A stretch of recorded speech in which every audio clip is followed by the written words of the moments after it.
You have a patient asking for pain medication, a patient whose telemetry alarm is sounding, and a physician on the phone waiting to give orders. How do you prioritize your time, and why? In this scenario, my immediate priority would be the patient whose telemetry alarm is sounding. A telemetry alarm indicates a potential acute change in a patient's cardiac status, which could represent an immediately life-threatening arrhythmia such as ventricular tachycardia or asystole. This requires my direct and urgent assessment to determine if the alarm is technical, such as a lead failure, or a genuine medical emergency requiring rapid intervention like a code blue. My response would be to visually assess the monitor from the doorway or bedside to identify the rhythm and simultaneously perform a quick visual check on the patient to confirm their status. While I am responding to the telemetry alarm, my second action would be to delegate. If another nurse or a nursing assistant is available, I would immediately ask them to do two things. First, to answer the physician's phone call, explain that I am managing an urgent situation, and respectfully request to call them back within 5 to 10 minutes. Second, I would ask them to briefly inform the patient requesting pain medication that I am aware of their need and will be with them as soon as possible. This manages expectations and maintains communication. Once I have stabilized the situation with a telemetry patient, whether that meant addressing a lead issue, providing a simple intervention, or activating a rapid response team, I would then proceed to the physician. I would return their call promptly, apologize for the delay, and take the orders. Finally, I would attend to the patient in pain. While pain management is a critical component of care and patient comfort, it is not typically immediately life-threatening in the same way a cardiac alarm can be. By systematically addressing the most physiologically unstable patient first, delegating communication tasks, and then following up on the remaining duties, I ensure patient safety while maintaining professional and clear communication with both the healthcare team and the patients under my care. You walk into a patient's room and find them unresponsive, with a weak pulse and shallow breathing. What are your immediate first three actions? My immediate actions in this situation would be driven by the foundational ABCs, airway, breathing, and circulation of basic life support, all while activating the emergency response system. My first action would be to call for help. I would loudly activate the emergency buzzer or call button in the room and shout for assistance to alert my colleagues, specifically stating the room number and that I have an unresponsive patient. This is crucial because managing a deteriorating patient is a team effort, and it immediately brings both additional hands and the emergency equipment, such as the crash cart and defibrillator, to the bedside. Simultaneously with calling for help, my second action would be to ensure the patient's airway and breathing are supported. I would quickly position the patient flat on their back, if not already, tilt their head back, and lift their chin to open the airway. I would look, listen, and feel breathing for no more than 10 seconds. Given the description of shallow breathing, their respiratory effort is inadequate. I would immediately initiate rescue breathing using a bag valve mask, BVM, with a high-flow oxygen source connected, which my colleagues would bring with the emergency equipment. Effective ventilation is critical to correct hypoxia, which is a common cause of cardiac arrest. My third immediate action would be to assess their circulation more thoroughly and prepare for further intervention. While my colleagues are setting up the oxygen and BVM, I would feel for a central pulse, such as the carotid pulse, to confirm its quality and rate. A weak pulse and shallow breathing indicate a peri-arrest state that will likely deteriorate further. I would then connect the patient to a portable pulse oximeter and cardiac monitor to obtain vital data like oxygen saturation, heart rate, and rhythm.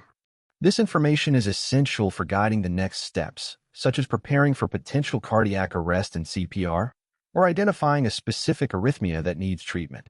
Throughout this process, I am delegating tasks to the arriving team, one person to manage the airway, another to check blood pressure, and a third to prepare medications or documents, ensuring a coordinated, efficient, and standards-based response to the patient's sudden deterioration.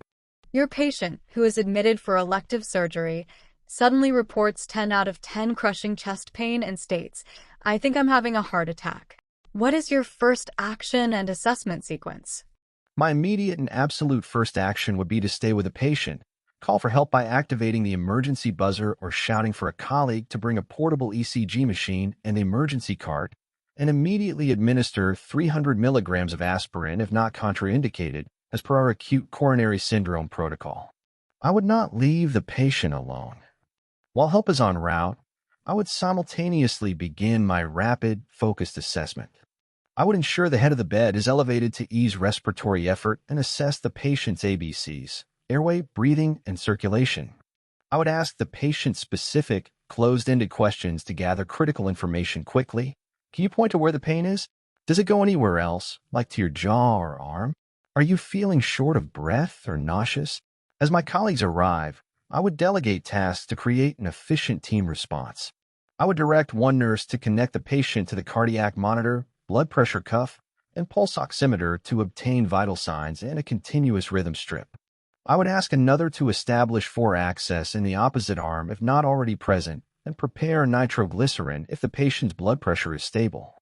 My own focus would remain on the patient, providing reassurance and preparing for the 12-lead ECG, which is the single most important diagnostic tool in this scenario. I would ensure the ECG is acquired and interpreted within 10 minutes of the pain being reported. The entire sequence, staying with the patient, calling for help, administering aspirin, and obtaining the ECG, forms an integrated rapid response. The goal is to minimize the time to diagnosis and definitive treatment, such as activating the catheterization lab. I would then provide a concise handover to the responding physician or rapid response team, stating the situation, the patient's presentation, my actions, and the results of the ECG and vital signs. This systematic approach ensures that we act on the highest priority, ruling out an acute myocardial infarction with speed and precision, directly impacting the patient's potential for recovery. You receive a report that your postoperative patient's blood pressure is trending down to 85/48 mmHg and their heart rate is 115 bpm. What steps do you take, and which team members do you notify? My immediate response would be to treat this as a critical situation requiring rapid intervention for suspected shock.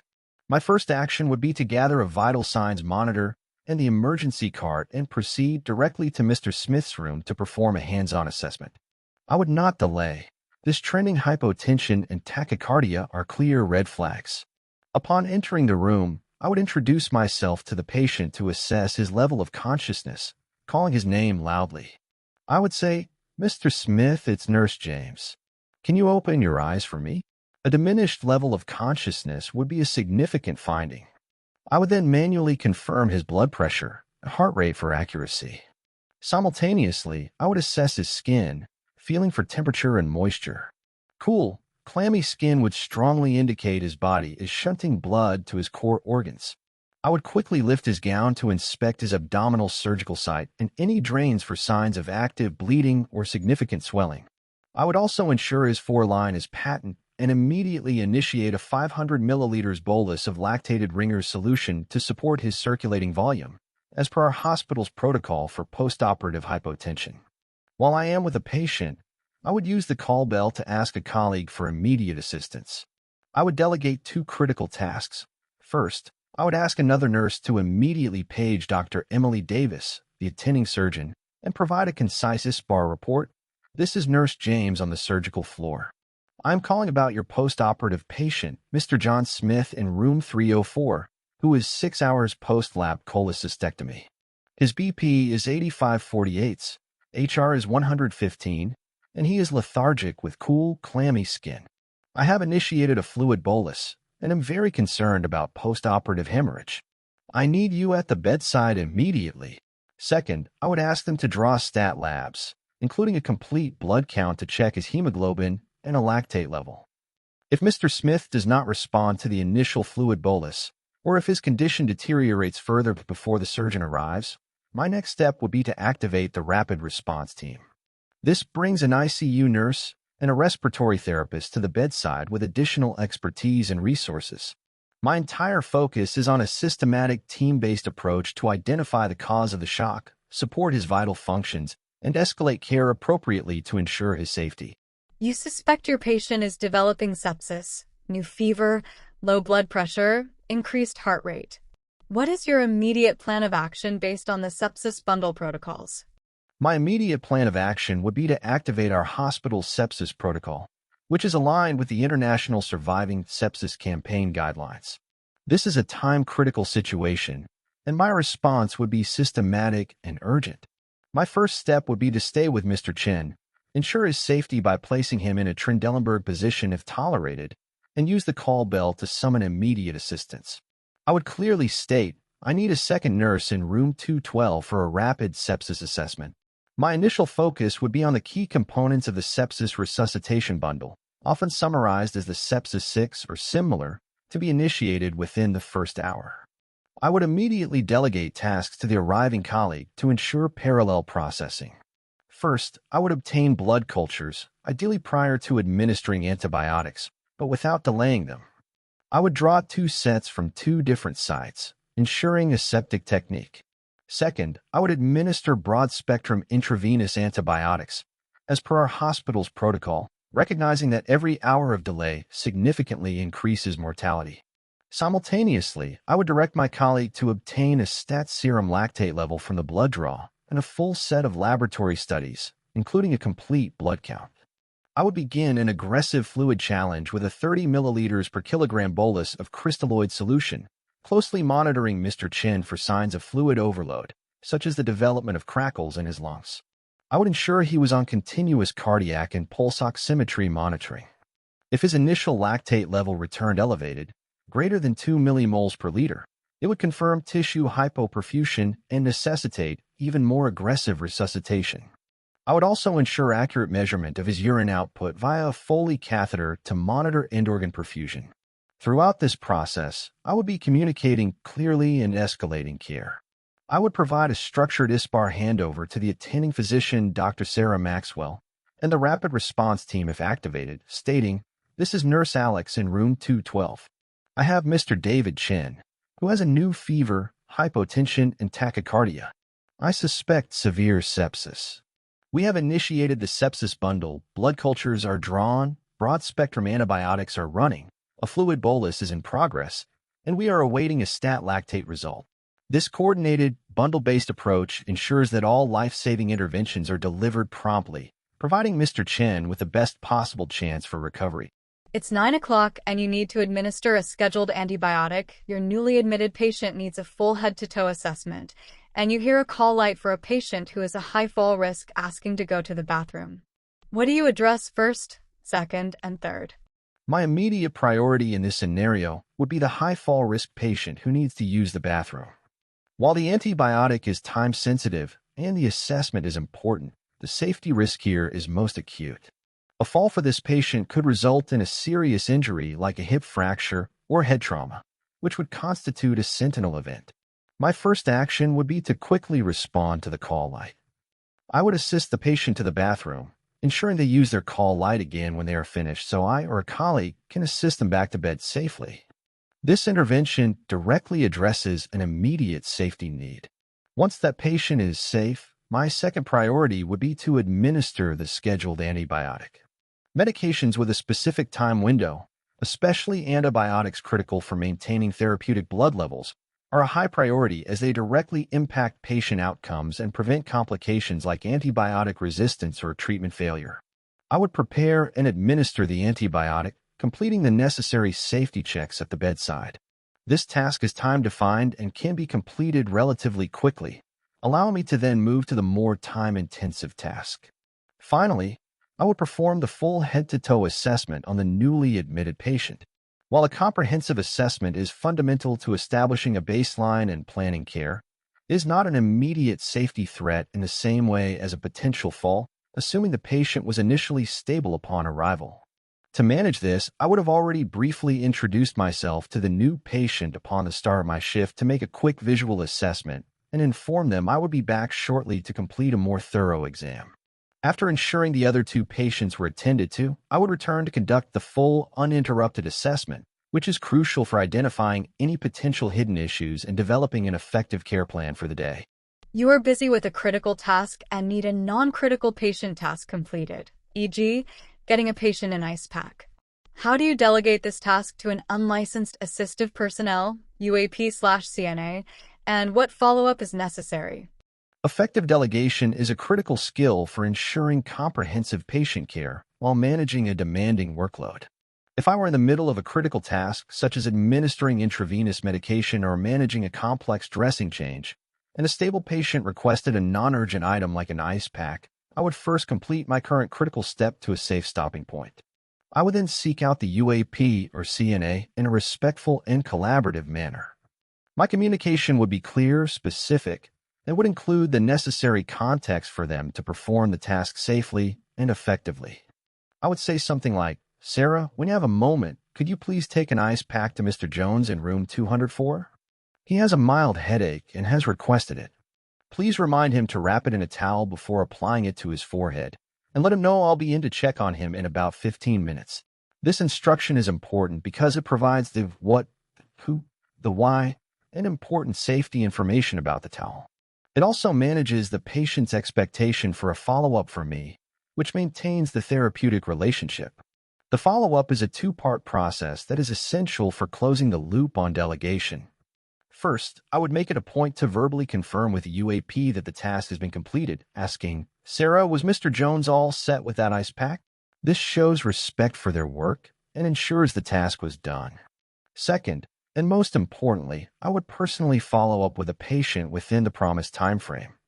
I would assess the effectiveness of the intervention, asking Mr. Jones if the ice pack helped his headache and evaluating for any other needs. This final step ensures that my ultimate responsibility for the patient's overall care and assessment is never delegated, and that a simple request hasn't masked a more serious underlying issue. A physician gives you a verbal order that you believe is incorrect or unsafe for the patient. What do? My primary responsibility in any situation is to serve as the patient's advocate and safety advocate. If Dr. Evans gave me a verbal order for a medication or treatment that I believed was incorrect or unsafe for my patient, Mrs. Brown, my immediate course of action would be both respectful and assertive. I would not simply carry out the order. My professional and ethical duty is to question it. My first step would be to seek immediate clarification in a private and professional manner. I would say something like, "Dear Evans, I want to make sure I understood your order correctly. For Mrs. Brown, you're requesting repeat the exact order. I have a concern because her latest potassium level is 5.9 milliequivalent per liter, and this medication could exacerbate her hyperkalemia. Could we please review her chart together?" This approach frames the conversation around a shared goal of patient safety, presents the specific objective data causing my concern, and opens a dialogue rather than creating a confrontation. If after this discussion the physician reaffirms the order, and I still have significant reservations, I would respectfully escalate the situation. I would state my position clearly, for example, "I understand, Dr. Evans, but based on this objective data, I'm not comfortable administering this dose as it falls outside the safe parameters for her current condition. For patient safety, I must ask you to either provide a written order, or we need to discuss this with the attending physician or the charge nurse." This demonstrates clear clinical judgment, commitment to the safety protocol that requires clarification for any verbal order. Ultimately, if the issue remains unresolved and I still believe the order poses a significant risk, I would utilize the chain of command. I would immediately notify my charge nurse and the nursing supervisor. I would document the event objectively in the patient's chart, noting the order given, my specific concern, the data I referenced, and all steps I took to clarify and resolve the situation. This comprehensive approach ensures that the patient is protected, my professional obligations are met, and the incident is formally recorded for further review and quality improvement. A patient's family member is loudly expressing dissatisfaction with the care and demanding to speak to the hospital administrator immediately. How do you de-escalate the situation? My immediate priority in this situation is to de-escalate the tension and ensure the dignity and privacy of all patients on the unit. For instance, if Mr. David Chen, the son of my patient Mrs. Annette Chen in room 304, was standing at the nurse's station raising his voice about his mother's post-operative pain, my first action would be to approach him calmly and with a non-confrontational posture. I will make eye contact and say, "Mr. Chen, my name is Sarah Jenkins, and I am Mrs. Chen's primary nurse today. I can see that you're very concerned, and I want to hear everything you have to say. Let's step into the family consultation room right here so we can speak privately and focus entirely on your mother's needs." Once in the private room, I would sit down with him and employ active listening. I would say, "Please start from the beginning. Help me understand what has happened that has you so upset. I would then listen without interruption as he explains that he feels his mother's pain has been neglected for the last hour. I would acknowledge his emotion directly. Thank you for sharing that with me, Mr. Chen. It is incredibly difficult to see a loved one in pain, and I hear your frustration. Your advocacy for your mother is important. After identifying the core issue, I would focus on actionable solutions. I would state clearly, here is what I will do right now. I will go directly to your mother's room and perform a full pain assessment. I will also review her medication record to see when her next dose is scheduled and consult with Dr. Evans if we need to adjust our plan. Furthermore, I will personally update you on my findings and the next steps within the next 15 minutes. I would then explain the role of the unit's charge nurse, Megan, offering to bring her into the conversation as an additional resource to help address his concerns thoroughly. By taking immediate, tangible action and following up diligently, I would work to rebuild his trust and demonstrate that his mother's comfort and safety are our absolute shared priority. A provider has ordered a medication, but the patient expresses they are uncomfortable taking it and want to know more about alternatives. How do you advocate for your patient? My role in this situation is to be the bridge between the patient and the provider, ensuring the patient's voice is heard while facilitating a collaborative medical decision. For example, if Dr. Evans ordered a new antihypertensive medication for my patient, Mr. David Chen, and Mr. Chen told me, I'm worried about the side effects I read about online. I'm not comfortable starting this without discussing other options. My immediate response would be to stop and listen. I would sit down with Mr. Chen and say, thank you for telling me this, Mr. Chen. It's very important that you are comfortable with your treatment plan. Let's talk about your specific concerns with this medication.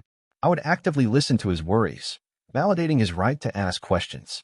I would then use this as a teachable moment, perhaps saying, I can explain the reasons why Dr. Evans may have chosen this specific medication for your condition, and we can also look at the reliable, hospital-approved patient information together to clarify those potential side effects. Crucially, my advocacy would not stop there. I would then clearly communicate Mr. Chen's concerns and wishes to the provider. I would contact Dr. Evans and provide a structured handover. Dr. Evans, I'm calling about Mr. Chen in room 304. You ordered lisinopril for his hypertension this morning. He has expressed significant concern about potential side effects and has asked if there are any alternative treatment options he could discuss with you. He would like to be more involved in the decision-making process. By presenting this as a collaborative request from the patient, I frame it as a shared goal for patient-centered care. Finally, I would ensure the loop is closed. I would inform Mr. Chen, I've spoken with Dr. Evans, and she understands your concerns. She has agreed to come by during rounds at 10 a.m. to discuss the benefits and risks of this medication and to review any potential alternatives with you. I will be here with you during that conversation to help make sure all your questions are answered. This process ensures the patient is an active participant in their care, their autonomy is respected, and the entire healthcare team is working together to find the safest and most acceptable path forward.